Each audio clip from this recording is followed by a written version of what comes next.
All right, Sean, we're in a pretty sweet stretch right now. I mean, it's a little on the chilly side for us here in San Diego, who are faint of heart, maybe. Yeah. But it's nice out. Yeah, it is, Carlo, and I think we're through that really cold overnight lows. Now, as you take a look at the almanac here, 65 was our high, 66 the average. The overnight low is still chilly for San Diego. A lot of folks been coming up to me and saying, hey, you know, I'm not supposed to break out my ski jacket here in San Diego. So the overnight low, 42, that's 8 degrees below average, but the rainfall totals is looking pretty sweet there. We are above average. Unfortunately, no rain in our 10-day models. Looking at the current temperatures, it has cooled off to the 50s pretty much everywhere from downtown San Diego out to Ramona. We're in the mid 50s. Up in the mountains, we've dropped into the 40s, and Borrego at 56. Today's high out there was 70, but it was 75 in Escondido. So a little switch on the temperatures there.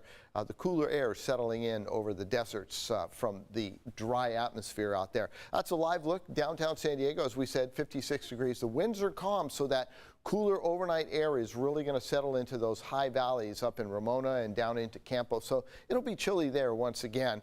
As far as what we are seeing in the models here, there's not a whole lot happening as far as our neck of the woods, but boy, I'll tell you, to the northern tier, the jet stream diving down, you'll see this in a satellite loop, but the jet stream diving down here, and that is pulling all this continental cold air down out of the northern parts of Canada down into our northern plains. So an Arctic blast making its way into the United States. Out west, things have moderated a lot. It's 37 in Salt Lake.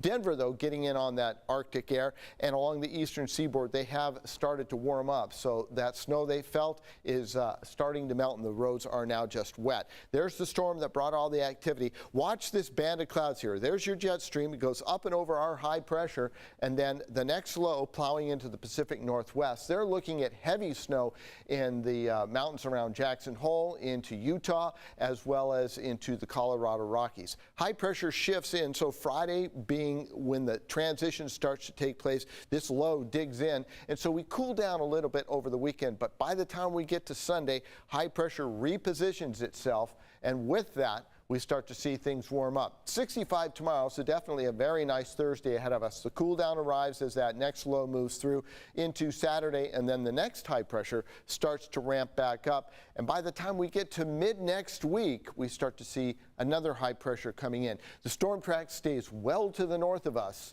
but we are definitely enjoying this beautiful weather. It'll be sticking around at least for the next 10 days.